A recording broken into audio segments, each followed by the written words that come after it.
Amados irmãos, queridos amigos, amadas irmãs e amigas em Jesus Cristo, tudo bem com vocês? Que a graça de Jesus Cristo, o amor de Deus e a comunhão do Espírito Santo esteja com você. Amados e amadas, muito obrigado pelos likes, muito obrigado por assistir os vídeos, muito obrigado por compartilhar, muito obrigado por se inscrever nos canais. Não sei se você está assistindo pelo canal Meu Andar com Deus ou pelo canal Renivaldo Araújo da Silva. O canal Renivaldo Araújo da Silva é um canal menor. Temos poucos inscritos aí. Eu, na verdade, usava o canal Renivaldo Araújo da Silva como laboratório, né? Um cantinho onde a gente editava os vídeos. Mas depois parei de editar e deixei os vídeos ali. Alguns, inclusive, eles estão, digamos, na íntegra, sem edição. Mas tem outros que já estão editados também. Então, se você está assistindo pelo canal Renivaldo Araújo da Silva, você é bem-vindo ao canal. Deixe o seu like, assista o vídeo até o final e comenta, deixa o link nas suas redes sociais, compartilhe esse link para que as pessoas não só conheçam o canal, mas também se inscrevam no canal e possam aí fazer o canal Renivaldo Araújo da Silva crescer. E o Meu Andar com Deus, se você está assistindo pelo canal Meu Andar com Deus, faz a mesma coisa, deixa o link com teus amigos, compartilha o link com teus amigos, se inscreve no canal, compartilha nas tuas redes sociais e comenta os vídeos, deixa o like e sempre assista o vídeo até o final. Não deixe o vídeo pela metade, porque você não sabe o que é que eu digo no começo e se você não assistiu até o final, talvez você não pegue todo o contexto. Eu falei, por exemplo, já que Deus, que é onisciente, onipotente, eterno, ele criou um relógio, ele criou um calendário. Que calendário é esse, né? Se você for ver na Bíblia, nós temos vários calendários proféticos onde Deus se prende, porque ele não age de acordo contrário à sua palavra. Ele empenhou a sua palavra, diz a Bíblia. Já que ele empenhou a sua palavra, ele nada pode fazer além do que ele proferiu na sua palavra, além do que ele profetizou na sua palavra, além do que ele enviou para nós como palavra de Deus. Assim diz o Senhor, se cumpre, a gente querendo ou não, a gente concordando ou não, Deus age de acordo com a sua palavra, para a honra e glória do seu santo nome. Deus é contigo. Vamos orar?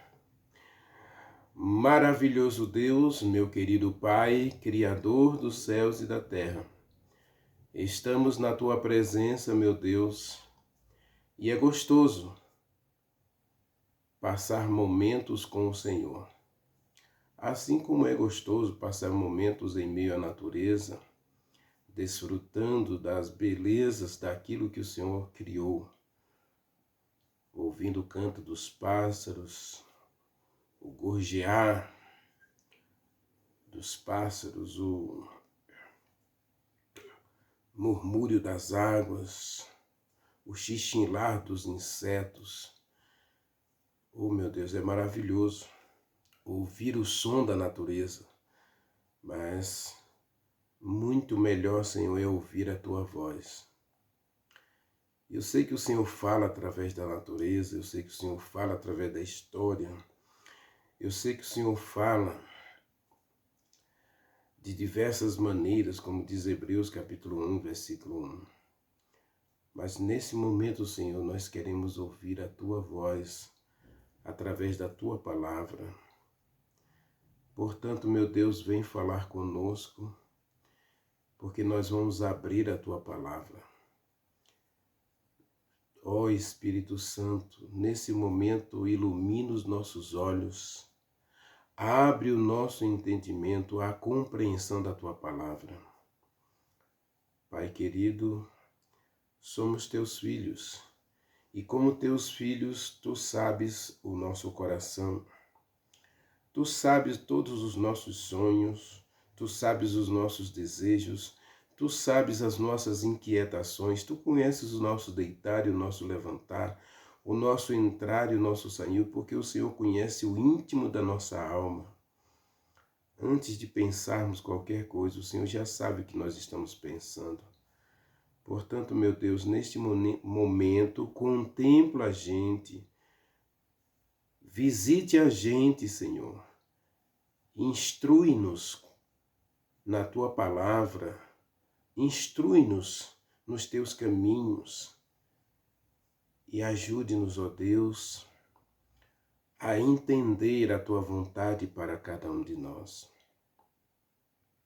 Pai querido, queremos neste momento, Senhor, que o Senhor visite o nosso coração, que o Senhor neste momento atenda a cada uma das nossas necessidades, para a honra e glória do Teu nome. Que o Senhor seja glorificado em nossa vida, que o Senhor seja exaltado em nossa vida, que o Senhor faça resplandecer sobre nós a luz do Seu rosto, para que possamos, ó Deus, ser a luz do mundo, para que as pessoas vejam Jesus Cristo em nós. Faz esse milagre agora, Pai. Não só visite a gente, mas estando na Tua presença, abençoe a gente com todas as ricas bênçãos dos céus. Nós oramos, Pai, e nós Te agradecemos em nome de Jesus Cristo. Amém. Vamos analisar hoje ainda os versículos 10 e 11 como complemento da mensagem de ontem. Vamos lá. Cria em mim, ó Deus, um coração puro. Renova dentro de mim um espírito inabalável. Não me expulses da Tua presença, ou não me retires da Tua presença, e não retire de mim o Espírito Santo. Amados, a Bíblia tem uma pergunta, e essa pergunta é relevante para todos nós. Eu quero convidar você para a gente analisar essas duas perguntas. É uma pergunta só, feita por Davi, e outra feita por Isaías. Davi, no Salmo 15, ele faz a seguinte pergunta. Leia comigo Salmo 15, versículo 1. Quem, Senhor, habitará no Teu tabernáculo? Quem há de morar no Teu santo monte? Versículo 2 dá a resposta. O que vive em integridade e pratica a justiça, e de todo o coração fala a verdade. Isaías 33,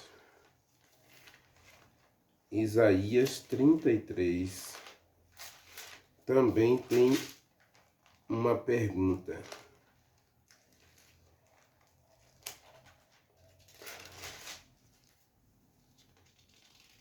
E eu acho interessante que Isaías viveu muito tempo depois de Davi. Davi viveu por volta do ano 1100 até o ano 1000, mais ou menos. Aí. E Isaías viveu 780 até 720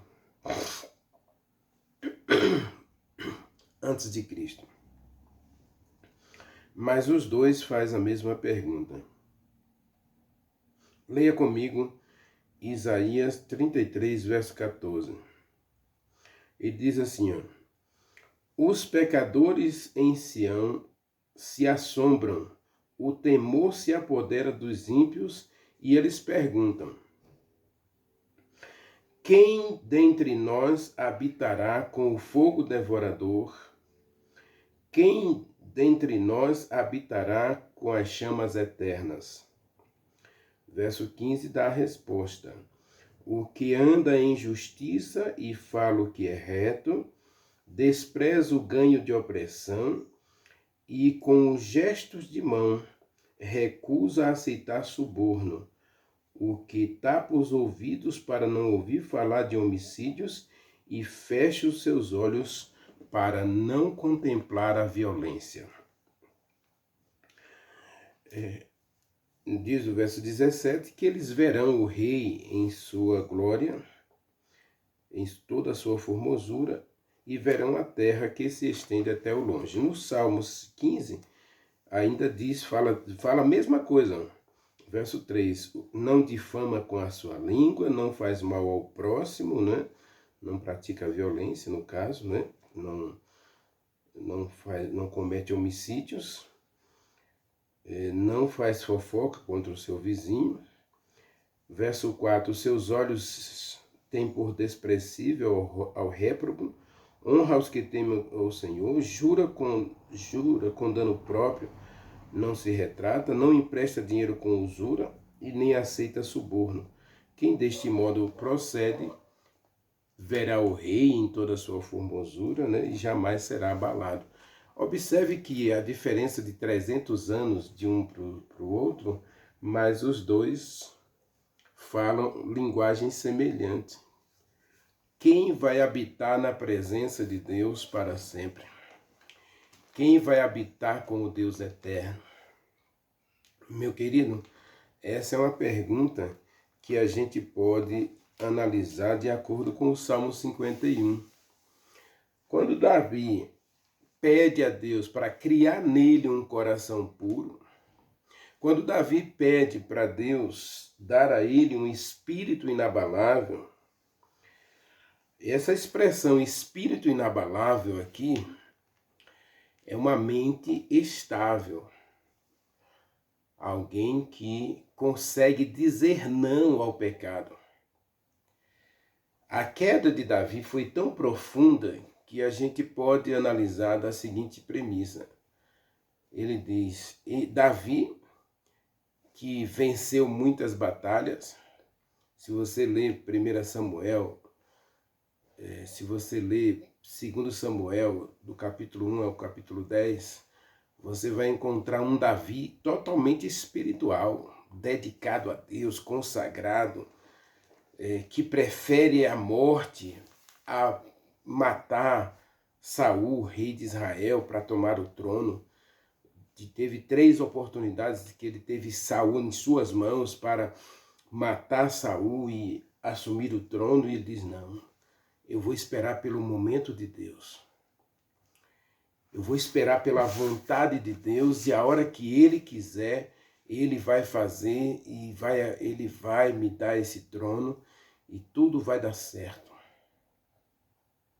É maravilhoso a gente perceber um Davi que se coloca nas mãos de Deus, ele ora inclusive, não tem uma batalha que Davi saia sem pedir permissão a Deus, sem pedir orientação, a direção de Deus. Ele estava na cidade de Keila, e aí os seus soldados disseram, olha, Saul arregimentou um exército inteiro e está descendo a Keila para nos atacar, porque a cidade é murada. Então Saul já determinou que aqui é o momento certo de derrotar você, de levar você à morte. E aí ele se ajoelha, pede orientação de Deus, chama o sacerdote, pede para que o sacerdote interceda por ele diante de Deus. ofereça as orações e peça a orientação de Deus para saber se a cidade vai ser atacada, se os homens da cidade vão morrer por causa dele. E Deus disse, não, vai acontecer exatamente como os seus soldados falaram.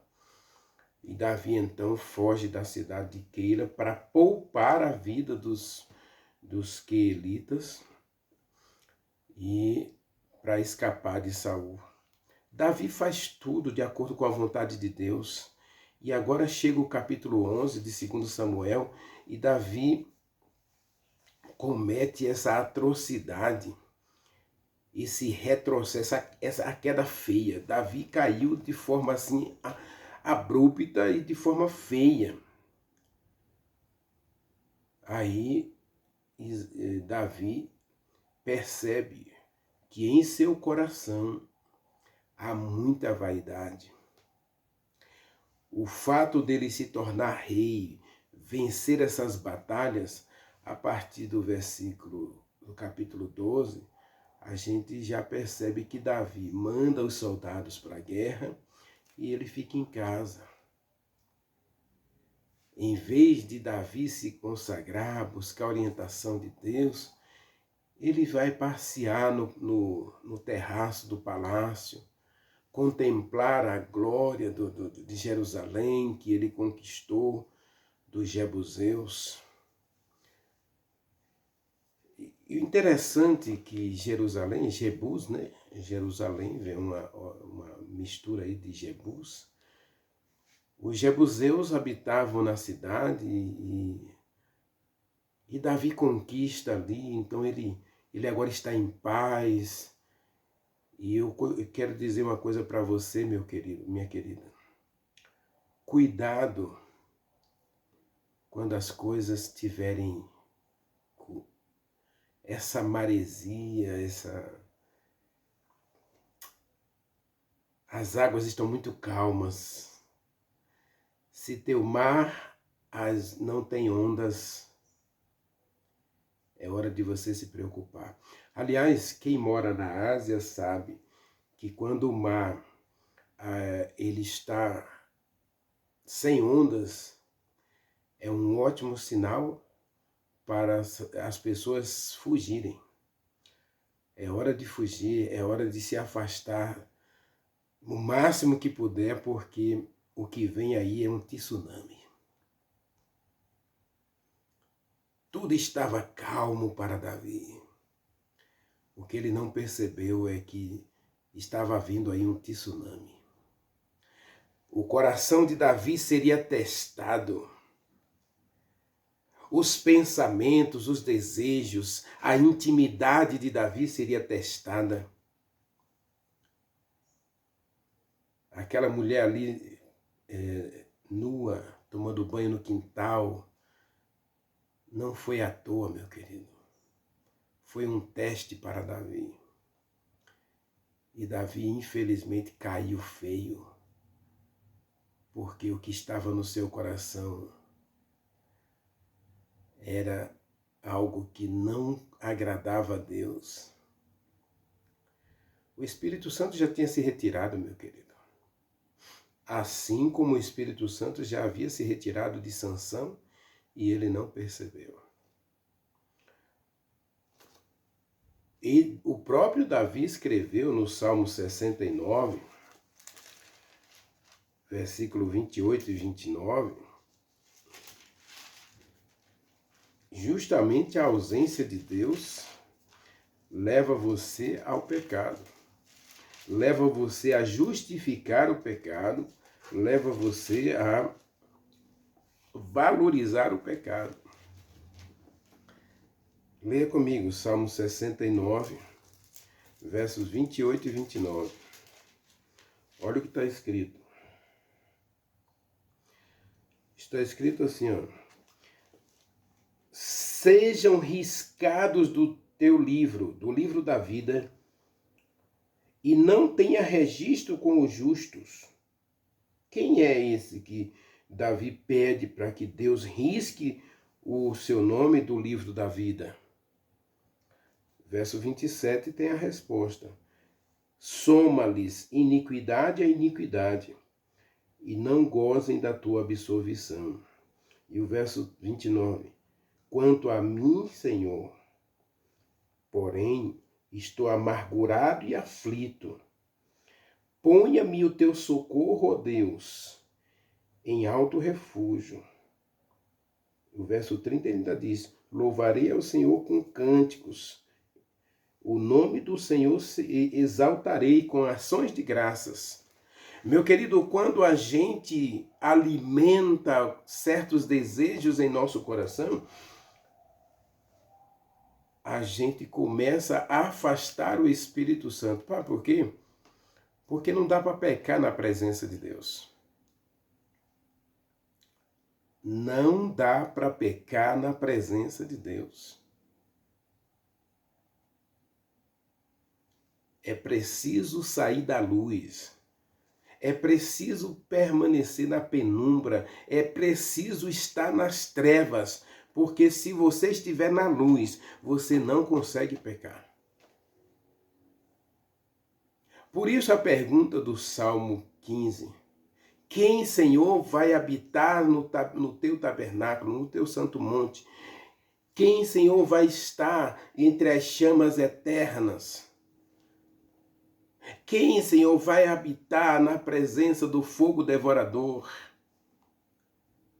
E você observe aqui que aqui é uma referência direta ao Espírito Santo. Quando a nossa vida está sendo guiada pelo Espírito Santo, quando a nossa vida está sendo dirigida pelo Espírito Santo, nós somos filhos de Deus, amados. E aí você não encontra nenhum registro de pecado na vida de José. Você não encontra nenhum pecado registrado na vida de Daniel, na vida de Ananias, Misael e Azarias. Você não encontra registro de pecado. Você vai encontrar registro de pecado na vida de Caim. Você não encontra registro de pecado na vida de Noé, mas você encontra registros de pecado na vida de Abraão, na vida de Adão. E sabe o que está escrito de Abraão? E sabe o que está escrito de Adão? Leia comigo Gênesis 3, versículo 7.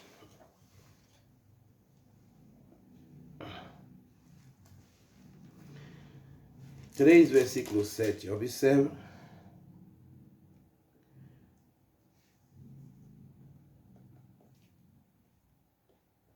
Versículo 7 diz assim: abriram-se então os olhos de ambos e, percebendo que estavam nus, fizeram para si folhas de figueira. E no versículo 8 diz: esconderam-se da presença de Deus o homem e a sua esposa. Não dá, meu querido, para pecar na presença de Deus. Por isso o Salmo 69 diz: sejam riscados do teu livro aquele que multiplica o pecado, aquele que vai se esconder da presença de Deus, fugir da presença de Deus para pecar. Você tem que sair da presença de Deus.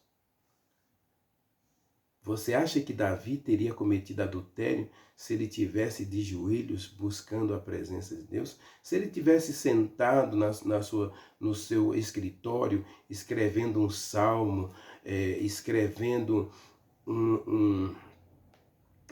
uma narrativa de suas vitórias na guerra, escrevendo cartas aos seus soldados, incentivando-os a perseverar, motivando e instruindo os seus soldados? Você acha que ele teria cometido adultério se ele tivesse aconselhando os seus líderes a tornar a nação uma nação mais justa, uma nação mais dedicada a Deus? Esse era um dos papéis de Davi. Ele era conselheiro de Deus para o povo. Ele devia aconselhar o povo a se consagrar, a buscar a Deus, preparar as festas. Se ele estivesse fazendo isso, você acha que ele teria cometido algum pecado? Ele sai da presença de Deus, meu querido.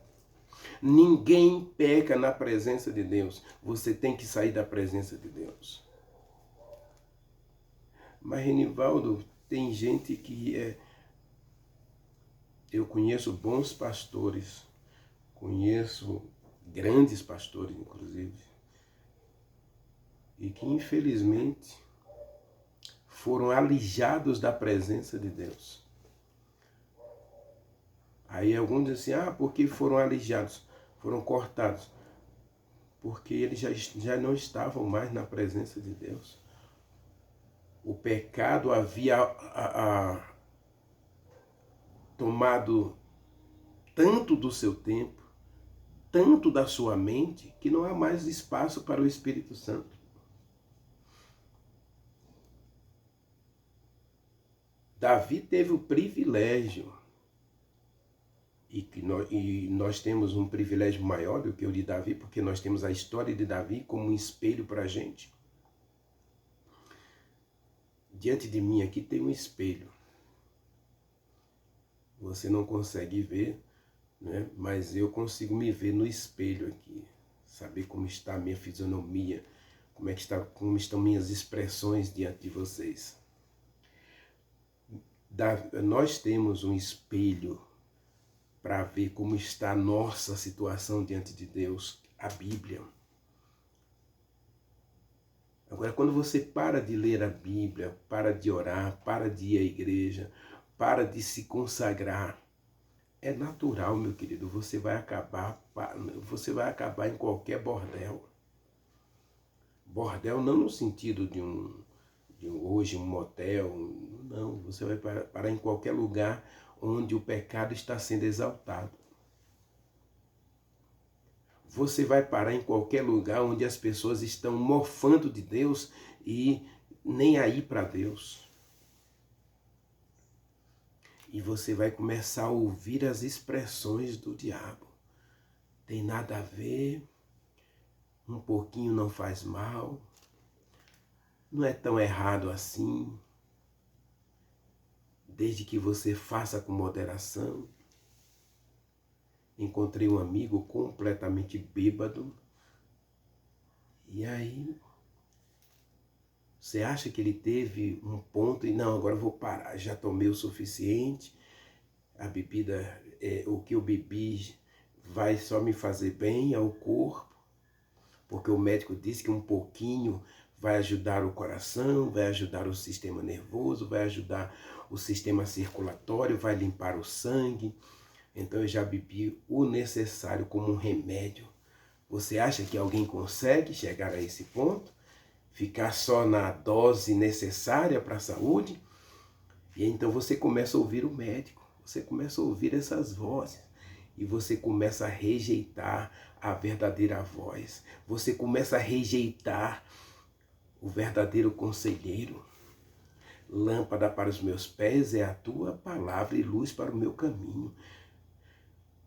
Você não consegue pecar na luz, meu querido. Você consegue pecar quando você deixa a luz. Você vai para as trevas. Por isso o livro de Oséias fala que o povo estava em trevas e agora o apelo de Deus: vinde, andemos na luz do Senhor. Porque se o povo andar na luz, ele não vai praticar idolatria. O convite de Isaías, capítulo 2, versículo 6, é para o povo sair das trevas. Capítulo 1 descreve uma série de pecados que Israel está cometendo. E no capítulo 2, então, Deus faz o apelo: vinde e andemos na luz do Senhor. Vamos voltar para a luz. Foi o apelo feito a Davi. E Abraão? Observe, Abraão também cometeu um pecado, né?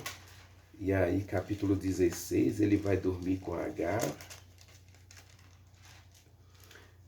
E aí vai vir uma balbúrdia, o nascimento de Ismael. E Ismael vai ser uma dor de cabeça para Sara e para Abraão. O seu lar virou um inferno.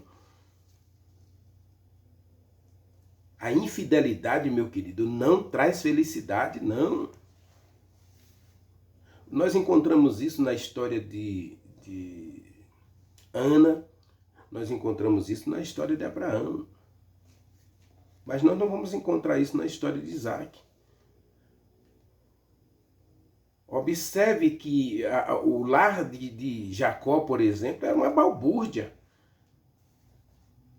a ponto de o próprio filho de Jacó, Rúben, dormir com uma das esposas de Jacó. Não existe felicidade na poligamia, não existe felicidade na prostituição, não existe felicidade no adultério. Eu volto a repetir, meu querido. E se você não ouviu eu dizer ainda, anote isso em teu coração. Felicidade só existe na obediência. Felicidade só na obediência. E Abraão desobedeceu, dormiu com Agar, né? Na verdade, ele se casou com Agar. É o segundo casamento de Abraão. E aí nasce Ismael. E Deus vê aquela balbúrdia toda que está acontecendo na vida de Abraão e diz, chama Abraão, filho, vem cá. Gênesis 17, versículo 2. No versículo 1, desculpe. Versículo 2, ele renova a aliança com Abraão. Diz assim, olha, quando Abraão atingiu a idade de 99 anos, Deus apareceu a ele e disse o seguinte, filho, eu sou Deus Todo-Poderoso. Ande na minha presença e você será perfeito. Não dá para pecar na presença de Deus, não é? Abraão vai ali, conversa com Sara. Sara, esse negócio do menino aí, Deus disse que a gente vai ter um menino. Eu vou casar de novo, eu vou casar com outra mulher. E aí a gente vai ter um filho dela e aí vai ficar tudo bem. Não se preocupe não, vai ficar tudo bem. Não ficou tudo bem não, meu querido. O lar de Abraão nunca mais foi o mesmo. Por causa de uma atitude impensada. Quer dizer, foi bem pensado, inclusive, foi bem planejado, né? Vamos dizer que foi uma atitude precipitada. Quando a gente sai da presença de Deus, a gente vai tomar decisões precipitadas. Vai ser fácil cometer erros, vai ser fácil sermos manipulados pelas vozes que o diabo colocou aí, ó, ao nosso redor. Não é errado, não é tão errado assim, nada a ver. Só um pouquinho não faz mais, todo mundo está fazendo. Ao redor de Abraão existiam várias pessoas que tinham 2 esposas. Eu também posso ter. Cuidado, meu querido, porque quando a gente deixa de ouvir a voz de Deus, é como eu disse, se o teu mar não tem ondas, pode ter certeza, pode abrir os olhos, antenar suas orelhas, porque está vindo um tsunami. O diabo não é bobo, diz o texto, que ele anda em derredor de nós, procurando uma maneira de nos derrotar, de nos tirar da presença de Deus e nos levar ao pecado. Eu mencionei ontem Tiago, né, capítulo 1, verso 14. Vamos ler o verso 13 e o verso 14 de Tiago. Tiago, capítulo 1, verso 13 e 14. Olha o que está escrito, meu querido. Diz assim, ó, verso 12 já diz assim, bem-aventurado é o homem que suporta com perseverança toda provação, porque depois de ter sido provado, ele é aprovado e receberá a coroa da vida eterna, a qual o Senhor preparou para aqueles que o amam. Você estando na presença de Deus, meu querido, você vai desenvolver o amor. O amor de Deus vai se desenvolver em você. E aí você vai aborrecer, odiar o pecado. Você vai sentir ódio, tristeza, porque você ainda pensa no pecado, é verdade. Mas como eu disse ontem, tentação não é pecado. Versículo 13 diz assim: ninguém ao ser tentado diga, eu sou tentado por Deus, porque Deus não pode ser tentado pelo mal e ele mesmo não tenta ninguém. Verso 14: pelo contrário, cada um de nós é tentado pela própria cobiça, quando esta o atrai e o seduz. Então a cobiça, tendo concebido, dá a luz ao pecado, e o pecado, uma vez consumado, gera a morte. Percebe que Davi saiu da presença de Deus? Percebe que Davi agora ele ficou envaidecido pela posição que ele tinha? Percebe que o seu coração aqui foi se distanciando de Deus, a ponto de ele ficar em casa, vagando à toa, com pensamentos errados. E agora ele foi testado. Não por Deus, mas Deus permitiu que ele fosse testado para que Deus visse o que estava no coração de Davi. Davi era um homem segundo o coração de Deus. O texto de Samuel diz que Davi era um homem segundo o coração de Deus antes de pecar contra Batseba. Mesmo um homem que foi chamado por Deus por ter um coração igual a Deus, ou um coração abrigando a Deus, um coração que era a habitação do próprio Deus, esse Deus foi afastado, foi deixado de lado. E aí, quando Davi percebe, ele está longe de Deus. E por isso ele grita: cria em mim, ó Deus, um coração puro. Ele pede a Deus um novo coração. Ele pede a Deus uma nova vida. Renova dentro de mim um espírito inabalável. O Salmo 119 não é um salmo de Davi, né? Talvez você tenha lido aí em algum momento que alguém tenha dito que o Salmo 119 é salmo de Davi. Não é salmo de Davi, tá bom? É salmo de Asaf e dos filhos de Asaf. Mas no Salmo 119, há o mesmo grito. Porque quando Davi diz no Salmo 51, dá-me um novo coração, e dentro desse coração um espírito estável, ou seja, ele pede um retorno aos princípios. E é o que está no Salmo 119. O Salmo 119 todo é uma exaltação à lei de Deus e um pedido dos filhos de Asaf para que eles mantenham a lei em seu coração. Leia comigo o Salmo 119, versículo 9 a 11.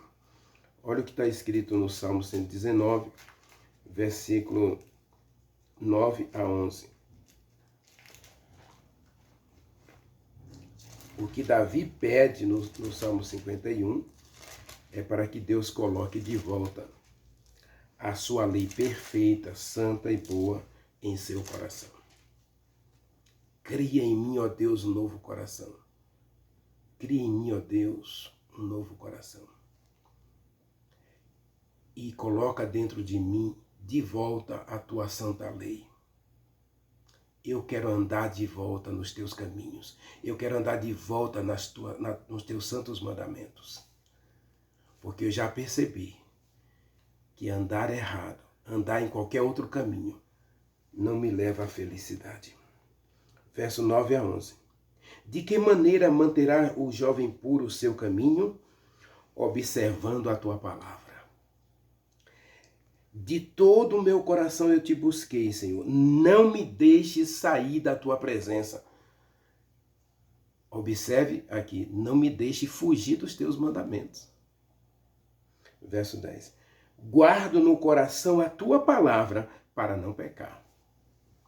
Então o Salmo 51 é um grito de Davi pedindo que a palavra de Deus volte a ser seu guia, volte a ser a sua lâmpada, volte a ser a sua luz para guiar os seus caminhos na vida eterna, rumo à vida eterna. No Salmo 139, que esse sim é Salmo de Davi, ele diz: veja se há em mim algum caminho mau e guia-me pelo caminho da vida eterna. Cria em mim, ó Deus, um novo coração e renova dentro de mim um espírito estável, um espírito inabalável. É o mesmo que está no Salmo 119, verso 9 a 11. Como posso manter puro o meu coração? Vivendo pela palavra. Vivendo de toda a palavra que sai da boca de Deus, guardando os mandamentos. E ele diz: guardo no coração a palavra para não pecar. É por isso que o Salmo 151, versículo 11, diz: não retire de mim o Espírito Santo. Sabe por quê, meu querido? Porque é exatamente o Espírito Santo, que me permite, que permite a você viver pela palavra. Sem o Espírito Santo, meu querido, não há vida espiritual, não há obediência, só há pecado. Sabe por que nós fracassamos diariamente em nossa vida espiritual? Sabe por que nós caímos e erramos e valorizamos o pecado? Porque o Espírito Santo não está aí. Volte à história de Sansão. Sansão estava ali com Dalila, vivendo os prazeres, a orgia do pecado, e ele não percebeu que o Espírito Santo já havia ido embora. Sabe por que Davi adulterou, mentiu e assassinou Urias? Porque o Espírito Santo não estava mais ali. E agora, quando Davi se vê sozinho, alijado da presença de Deus, ele clama: lava-me, purifica-me, cria em mim um novo coração, renova dentro de mim um espírito inabalável, não me expulse da tua presença e não retire de mim o Espírito Santo. Esse grito, meu querido, o grito de Davi é simples. Ele pede para Deus voltar, ou melhor, ele pede para que Deus não saia da sua presença. Ele quer viver na presença de Deus. E aí você vai encontrar outro salmo maravilhoso de Davi, o Salmo 139, onde ele vai dizer que ele vai pedir a Deus que permita que ele ande no caminho da vida eterna. Que Deus retire dele o caminho do pecado, o caminho da maldade, o caminho da transgressão e o coloque de volta na plataforma da salvação. Sabe por que nosso cristianismo hoje é fraco e nós estamos caminhando sem esperança de futuro? Porque nós é que temos fugido da presença de Deus. E longe da presença de Deus a gente pode justificar o excesso de pintura no rosto, o excesso, as roupas indelicadas, sem nenhum pudor. A gente vai justificando o mal, dizendo que não tem nada a ver, que todo mundo faz, que tudo está certo, que só um pouquinho não faz mal. Que a gente começa a justificar o mal. É porque a gente tirou Deus da nossa presença. Porque na presença de Deus, meu querido, a gente vai ver quão sujo nós estamos. E a gente vai clamar como Davi para nos lavar, para nos purificar, para renovar a nossa vida, para criar um novo homem em nós, para deixar o Espírito Santo, para que o Espírito Santo volte para o nosso coração. Quando Abraão pecou, Deus disse: meu filho, só há um caminho que vai levar você a ser feliz. Volte para a minha presença. E Davi clama: Senhor, não retire de mim o Espírito Santo. E eu espero que você hoje clame para que o Espírito Santo não seja retirado de você. Porque você quer ser feliz e você quer viver eternamente. Ore comigo. Maravilhoso Deus, meu Pai, Criador dos céus e da terra. Estamos na Tua presença, meu Deus, e queremos viver na Tua presença, porque nós não queremos pecar contra Ti. O filho pródigo pecou porque ele fugiu da presença do pai. O filho pródigo fracassou porque ele estava longe do pai.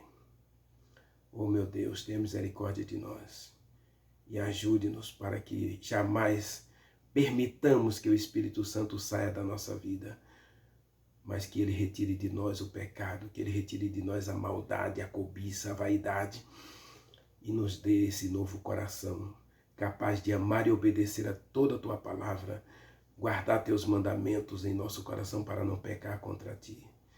Dá-nos a tua bênção agora, nós oramos e te agradecemos, Pai, em nome de Jesus Cristo, nosso Salvador. Amém.